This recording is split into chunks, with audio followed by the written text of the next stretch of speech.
welcome. Thank you for another episode of the Black Wealth Experience podcast. And I'm your host, Brian Arnold, and I have some special guests that we're going to have on today. I have my daughter, Martiana, and I have my son, Stefan. So I can't wait to talk to them and to you guys today as we get started. Want to just remind you that we are doing a Black Wealth Housing Summit. It's going to be on June 19th. It's going to be from 5:30 to 7:30. It is going to be at the Cross Purpose building, and they are on the corner of Colorado Boulevard and Martin Luther King. So if you're here in the Denver area and you've been here a while, there is an AME church that's been there forever on that corner. Well, Cross Purpose shares that same parking lot, so I'm sure you're familiar with the intersection. We need you to be there June 19th, 5:30, 7:30. Here's what we're going to do. We're going to put together a team of people because this is about home ownership, because home ownership is the first building block to generational wealth. It's the first building block or stepping stone to personal wealth. It is how you start the ability to accumulate assets, accumulate equity, be able to turn little bits of money into bigger bits of money to make your dreams a reality. And so we're going to put together a real estate agent, a loan officer, a credit repair person, a financial advisor, an insurance agent. We talked yesterday about some appliance swaps for air quality and stuff. And so we want to put a team together of people to help you get a house. Now, you may be eligible for a house right now and don't even know it, because there's a whole bunch of myths out there, like you have to put 20% down. It might take 6 months. It might take a year. I don't know how long it's going to take, but we're going to put a plan. So when you walk out of there, not only is your belly going to be full because we're going to feed you dinner, but when you walk out of there, you're going to walk out of there with a plan. You're going to walk out of there with a plan of, not an in-depth, this is what I'm going to do tomorrow, the next day, and the next day, but a blueprint of a plan that we're going to meet with you often in order to get you into home ownership. Because here's what I've been saying at every single one of the meetings. Why are you guys laughing at me? All right. Sorry, I put in the chat. I was like, we got to rewind a little bit. Okay. What's for dinner? Oh, that's a good question. So there is a realtor. That's a great question there, and I don't see the chat, so that's cool. But there is a realtor in town that he has a pizzeria place as well, and he calls himself the Cheesy Realtor. So that's what we're gonna do. We're gonna have that. I'm gonna try to find some kind of vegetarian option as well. I don't know if I'll get down to it, the ability to do a vegan option. But we're going to figure out something so that everybody gets something. But I'm planning on the Cheesy Realtor is the guy that we're going to use to cater. We're just going to think about some box lunches, but why not support somebody who is in the industry doing what we do? All right. So what did I say? We said a loan officer, a realtor, a credit repair person, financial planner, and some kind of insurance agent. Insurance agent is going to be there.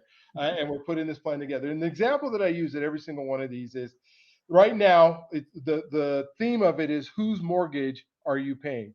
Whose mortgage are you paying? Because if you're renting, and let's say in the Denver metro area, and Stefan and Martiana are both in Northern California, so they feel this the same. So let's say a rent is about $2,000 a month. If you spend $2,000 a month and you do that for 12 months, you've now put $24,000 into the pocket of a landlord. That's $24,000 that you put into the pocket of a landlord. You do that for 10 years. And then in 10 years, you've put $240,000 in the pocket of a landlord. So if you were to venture together 10 years ago, I doubt the unit, if it's an apartment, costs $240,000. So you literally just bought the unit you've been staying in for 10 years, if you've been there for 10 years. And so let's say if it's a house or a rental or a house is $500,000 or $600,000, you've almost paid half of what it costs for that person to buy it. And they're going to continue to make that money. So whose mortgage are you paying? So today, I have two guests. I already told you these are my kids. I have fun. I've known them their entire life, and don't know exactly who they are. But I'm going to let them kind of introduce themselves, tell you a little bit about where they live, a little bit of kind of their story of what they're doing in life, that kind of stuff, and where they're at, and then we'll get down to the nitty gritty because both of them own homes. Both of them worked very hard to make sure they got into homes, but they realized this dream of home ownership. And I want them to talk a little bit at some point as we get through this about what that means and how that mindset changes. Because, the statistics is a little bit higher in California, but not much. The statistic in Denver is between 36 and 37% of folks that single family or families, I guess. So, home, what do you call it? Like a home, household. There we go. That's what I'm looking for. So 37% of households that are African American in the Denver metro area, that's all that have home ownership. And the statistic nationally is about 45%. So we are way below the national average here. And when we think about our Hispanic culture of folks of color, they're in the 50% nationally, 55%, I think. Our Caucasian or white culture is over the 70%. So 7 out of 10 people in households own homes in our white culture. In our black culture, only 3 out of 10 people own homes. And that's the statistic. And here's what's really kind of scary about that is that statistic was we think about the 1970s when laws on housing laws came out. That's about what our percentage was. And now we are here almost 50 years later, and we are at the same statistic. And so we need to increase Black ownership. And that's why if you go to the blackwealthexperience.org and then you click on RSVP, all these podcasts will be available. We want you to come to that. So Martiana, we're going to start with you. Yes. Hello. Tell us a little bit about Martiana and maybe your experience and where you're at with life right now. Okay. Well, hi everyone. I live in Northern California, as my dad said. So one of the most expensive states when it comes to housing and rent and apartments. I think my brother and I were laughing when my dad said $2,000 for rent. Like that time is gone and past in California. If you find $2,000 for rent, you're like doing real well. So I have owned a home for the last 6 years. I bought my first home in 2017. I was 24 years old and I didn't know anybody my age that owned a home. I did not have the prettiest house on the block. I only had one bathroom. It wasn't the end all be all, but I knew that getting my foot in the door was kind of, the most important thing. And so it really just set me up for where I am now. I just was fortunate enough last year to have purchased my second home, which is more fitting to my family. And I actually have space and don't feel like we're on top of each other. But I wouldn't have been able to do that if I hadn't bought that first home. And so, I just feel very fortunate that I kind of just took the plunge and I did it. And my house was ugly. Like, mind you, it was like brown and it was not the best, but you know what? It did what it needed to do for me. And it kept me from having to pay, $3,000, $4,000 in rent. And it allowed me to, have my money work for me instead of, paying it into somebody else's pocket and making them wealthy. So, yeah. Yeah, no, that is so neat that you think about that. And just one question as we go, the mindset is that you needed to have a house instead of wanting to rent. Where do you think where did it come from? What was the thought process of why? Was it some financial guru who came to you and said, you got to have a house? What kind of sparked your mind saying, I'm 24 years old. I don't want to live in an apartment. I need a house. What was that? Talk to us. I think part of it is, being in an apartment and you keep getting your rent raised, and every year it's like they come back and they're like, now you're going to pay this and now you're going to pay that. And I kind of got tired of the unknown. And then I'm just like, oh, more money's coming out of my pocket. But I mean, I didn't get a raise. So where is that money coming from? And so I think the thought for me was really, if I own a house, I control what comes out of my pocket every month. I'm signing this whatever 15, 20, 30 year mortgage, and it's going to stay the same. And so I can actually plan my life. I can put into, eventually put into retirement. I can pay off my debt. I can, I have a set amount of money that I know that I'm spending. And it allows me to, I have a lot of student debt, so being able to pay that off, and a landlord every year saying you're going to pay more money and more money, that's less money than I can put on my student loans. So I'm going to be under these student loans forever. And so just to get out of debt, I needed to know what my housing payment was going to be and that it was going to stay the same so that I could build out a plan. Oh, cool. Well, thank you. All right, Stefan, you're up. You get to tell us your story. What is the where you're at, what you're thinking, how you came about at the house that you own now. Yeah. So I am Stefan. Also live in California, up in the Bay Area, about 20 minutes from Martiana. And yeah, we have owned our home for a little over 2 years. So a little behind the curve as far as owning homes go. But our journey, my wife and I, our journey was a little bit different. We decided, well, we took a Dave Ramsey course, financial peace, and really learned how to be good stewards of the money that God gives us. And so when we did that, we were paying rent in an apartment, and we were decided to just, instead of starting to save up for a house, we decided to pay off our debt first, so that we could put more money into a house and have a house without any fear of losing. Like, if we lose the house and we're in debt, we're in such a deep hole that we just didn't want to go on that adventure right away. So we were very fortunate and blessed. My wife's parents, they were like, okay, yeah, we will let you stay here for 6 months, and while you continue to pay off your debt, and we paid off both our cars in that time. And then the situation was working really well, because we were proponents of just helping them take care of a house, and we were learning how to take care of a house and helping them with the house and everything. And so they let us stay graciously. And fast forward another few years from that 6 months, and we had paid off our debt after living there only a year and a half, and that was about 80 grand or so. And so we had paid that out, and then all the money that we were getting, aside from paying them rent, was going into our bank accounts, and coming back to us. And we started to build a foundation for life, and start to build the foundation for a good sized down payment. And then about, like, the word home ownership, it kind of throws me off a little bit, because with this situation, I really feel like God was in every single part of it. So though I'm in this beautiful home now, I don't feel like it's mine. When we picked out this house, it was very clear that God was in front of us and making sure that this was the house he wanted us to take care of. This was the neighbors that we have. He wanted us to take care of them.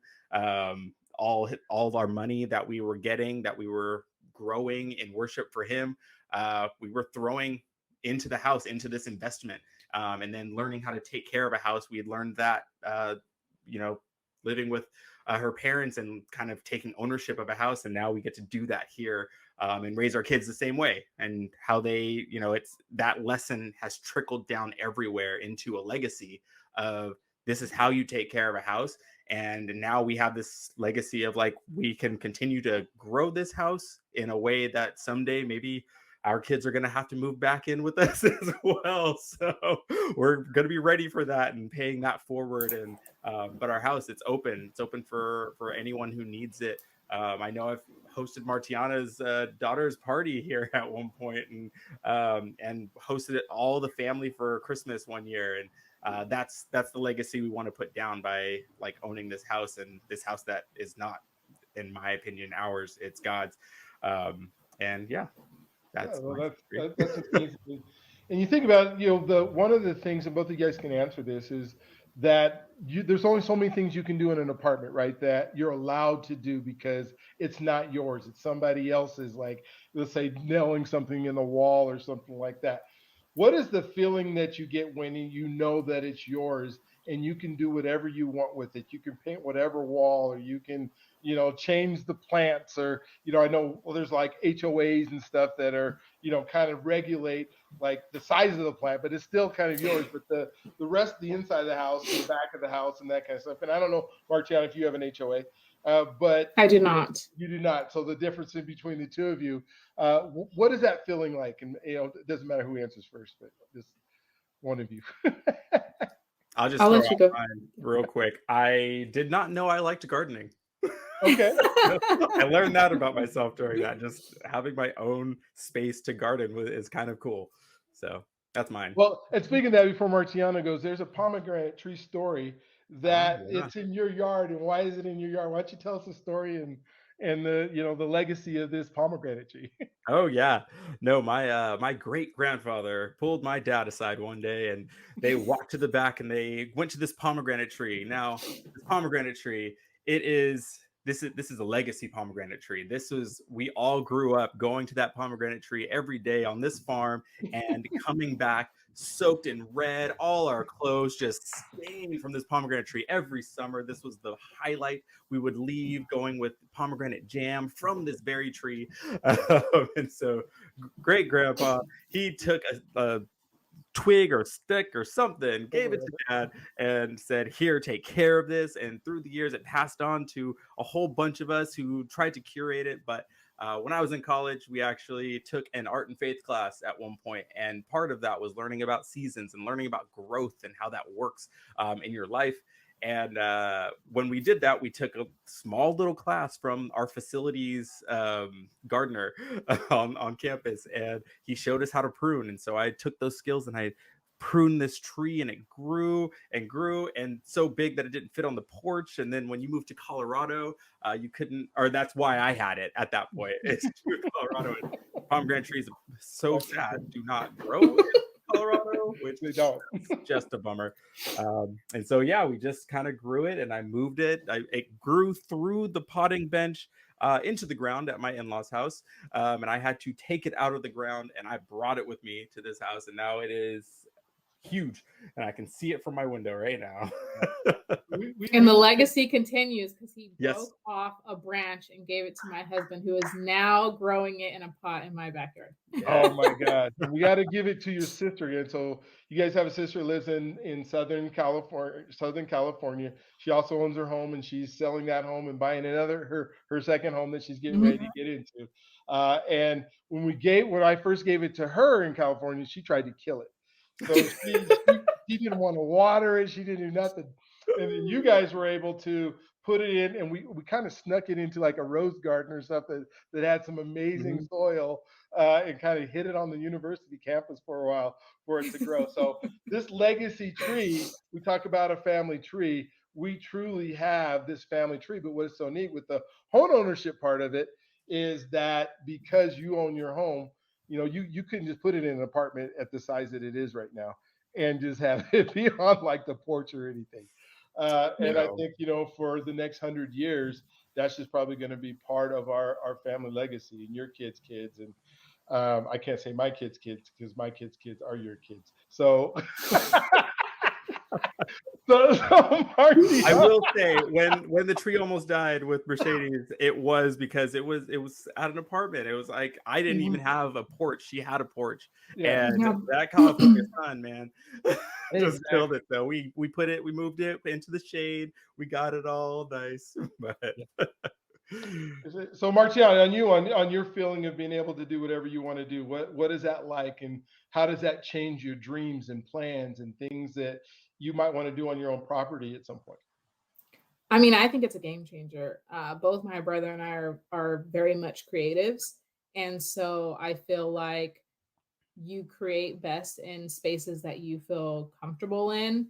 And so being able to turn your house into something that makes you feel comfortable and proud to come home. And I'm all about the way that the interior design makes you feel. So, what I've done with my house is to have that like calming kind of feeling, especially when you come home from work and maybe it's a little bit stressful. Like your house is your oasis and the place that you can like recharge your batteries. And one of the things that I've been very fortunate and I think was really, really cool is that I was able to get a big lot with the house that, we currently bought. And so I have two little ones. And just able to like have her enjoy the things that I enjoyed as a kid. So we got her a trampoline and it fits in my backyard. And, one of the houses that we grew up in had a pool, and that was like my favorite thing ever. And so I just had a pool contractor actually that came out today. So it's just like being able to do that type of stuff to my house that, I feel like I don't have to leave. I don't have to go out and spend money and, doing all this stuff outside the house where it's like, people can gather here and, I can host family here and we can have a good time when we're here. That's really important to me, and building those memories for my kids. And that they love growing up and they have their space and they can decorate their rooms however they want, whatever, season of their life that they're going through. And, if my daughter wants to paint her walls pink, she can paint her walls pink or whatever it is, let their personality and their creativity come out too. Gotcha. Did you want to add anything to that? I saw you smiling, Stefan. I didn't know if you wanted to add more. Right. Oh, I clearly agree. Yeah. Make the space how you want. I got cartoons everywhere. I mean, Gotcha. I work in an animation studio, so. Stefan works for Pixar. We'll probably never leave that area. It is an amazing job, and I know you love it. One of the things that you brought up, Stefan, is legacy. And we talk about generational wealth and the ability that a home is one of those stepping stones into generational wealth. And so when we think about what those next steps look like, for some people, I talk about my sister a lot, where she lives in an area here in Colorado that's a really nice off of a lake, and it's $1 million home that she lives in, but she didn't start in $1 million home. And so when people look at her and go, well, yeah, your sister's doing it so well, but she made these smart decisions of the first house she got was probably kind of like the one Martiana got, where it was, this was a stepping stone. And she's now on her fourth or fifth house. And so when you think of, okay, this house is worth $1 million or it's sold for $1 million, that doesn't mean my sister paid $1 million, for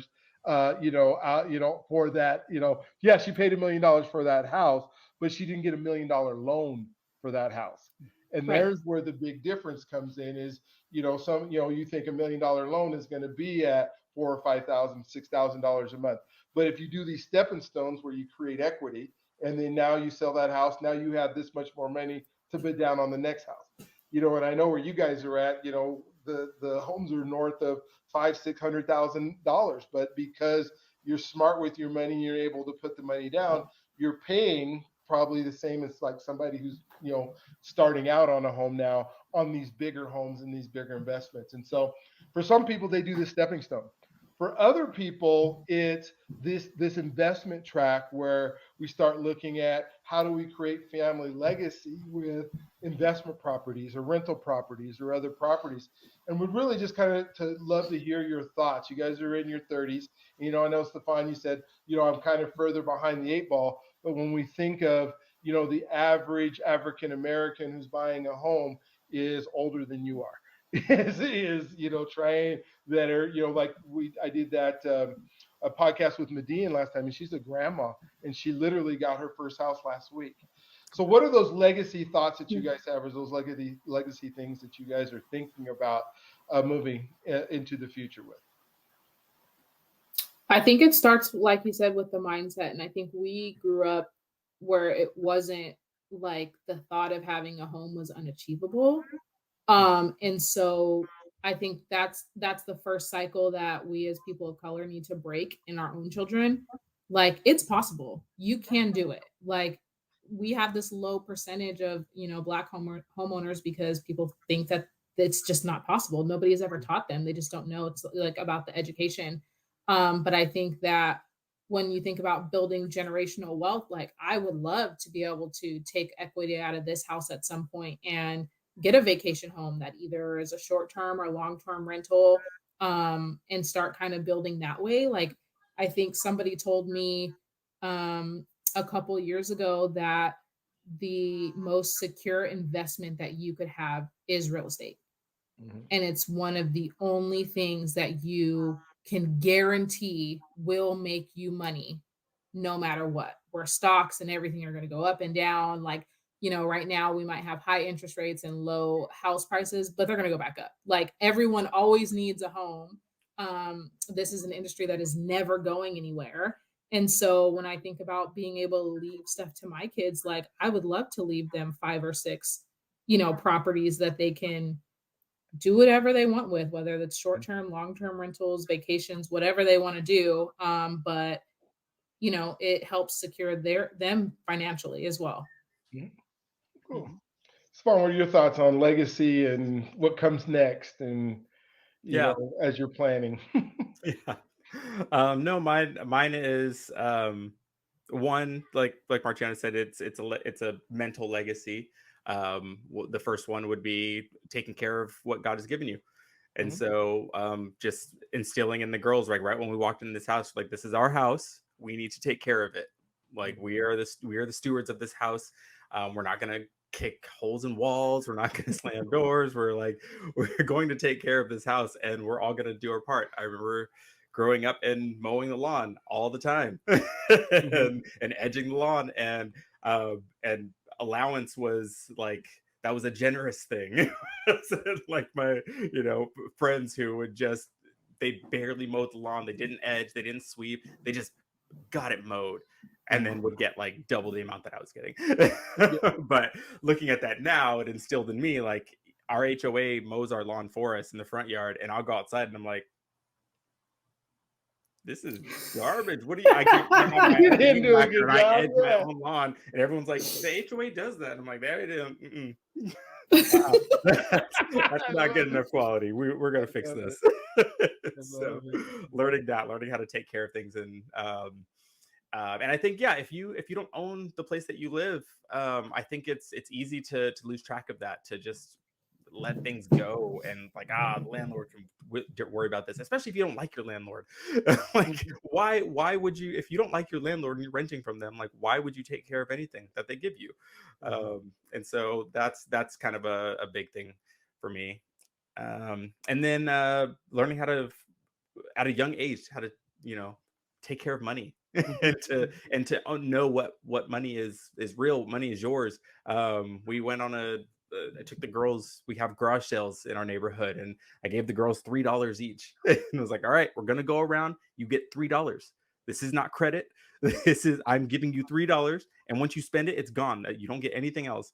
And they used it well. They spent their first dollar within on the first house. Mhm. But they learned very quickly that they only have $2 left, and they kept going. And at the end, like, Zoe convinced Clark to, loan her $1, and they could share this investment, which was a weeding tent.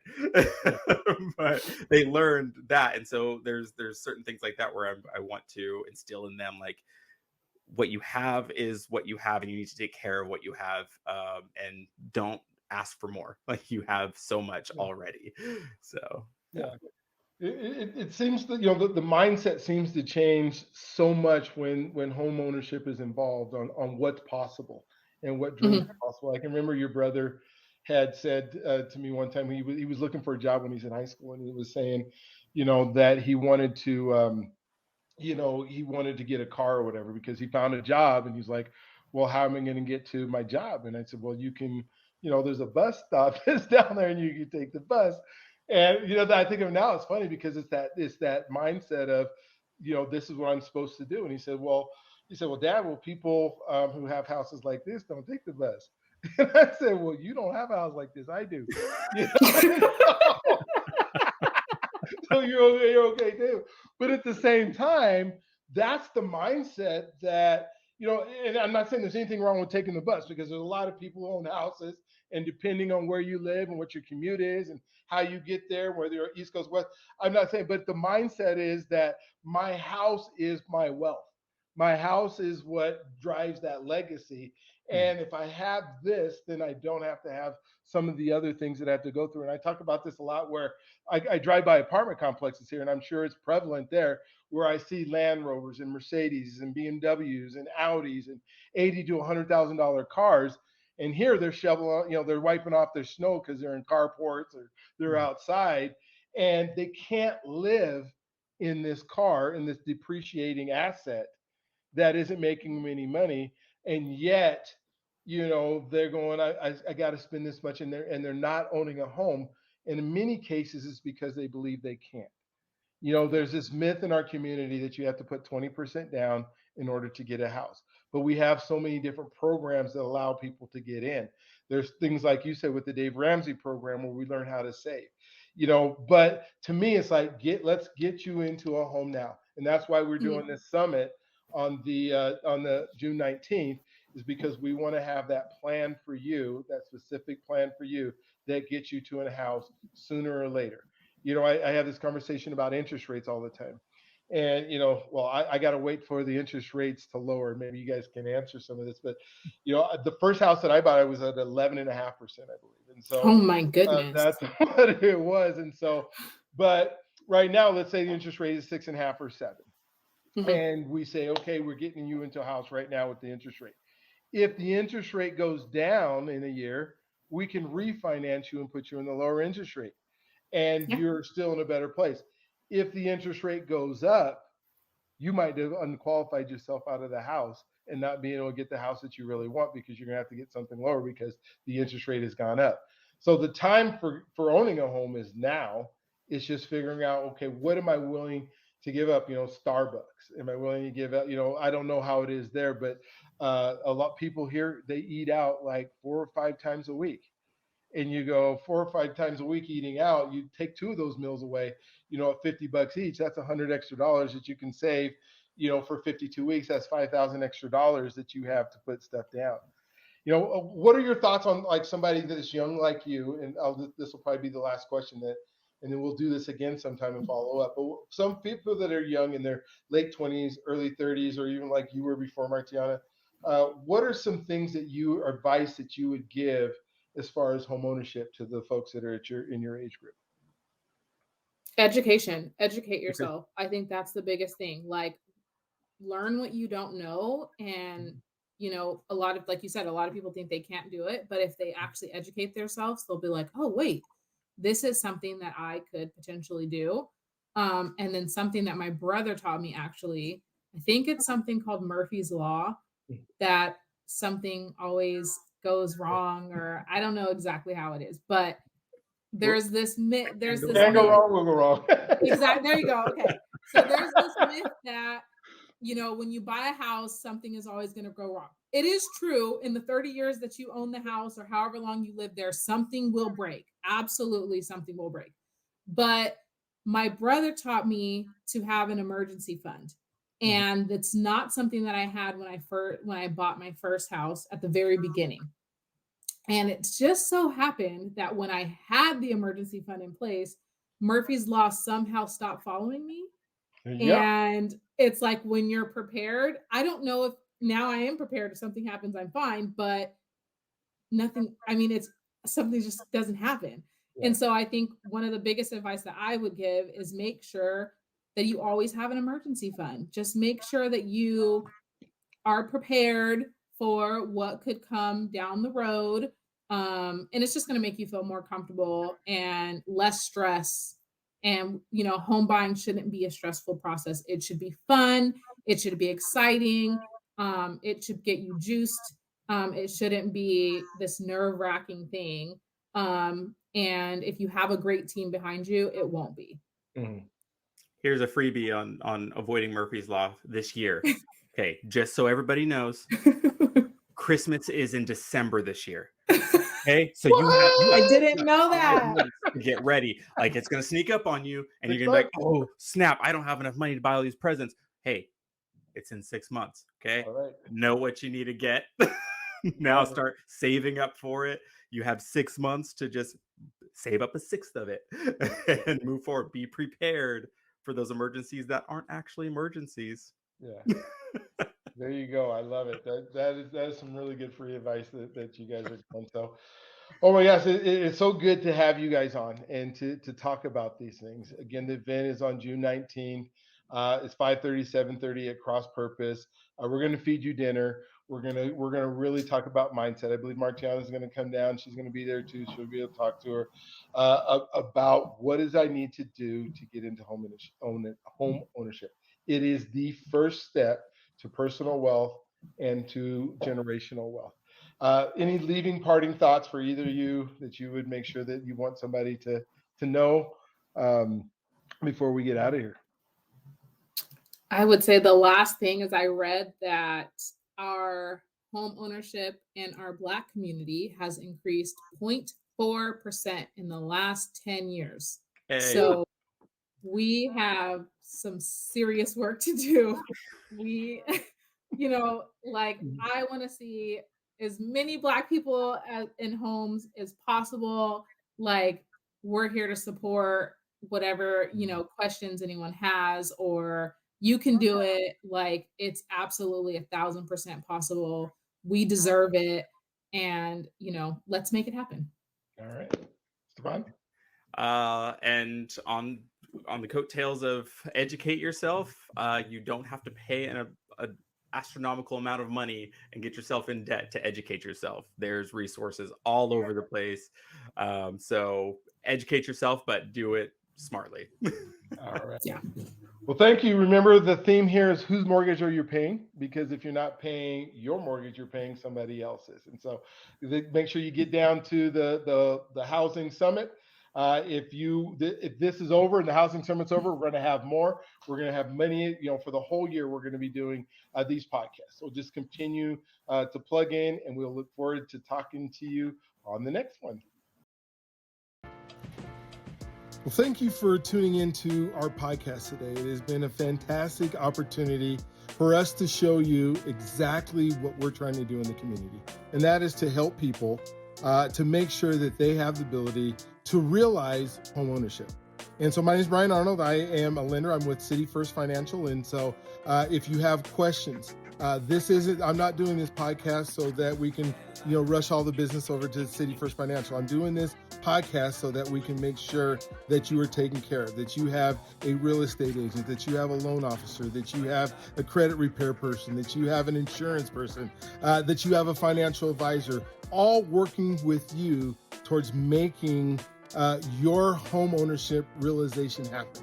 We're also going to be talking about, wealth generation and what it means to pass on to the next generation. I do trusts and wills and making sure that the money that you've accumulated during your lifetime actually passes on to the next generation without going through a thing called probate. And so we want to make sure that we have some unique, different things that we may have talked about on this thing that can help you think about what that's going to look like. So thank you again for communicating. Go ahead and subscribe to these YouTube channels, whether it's on YouTube that you're watching the video, or if you are just listening to this on a podcast, that you are subscribing to the podcast, because we are going to have some amazing guests that are coming on and some amazing content. So thank you for the blackwealthexperience.org and getting on that and just coming in and listening to us and then taking advantage of the resources that we're hopefully and education that we're hopefully giving to you. So you have a wonderful, awesome, incredible Ashrik day.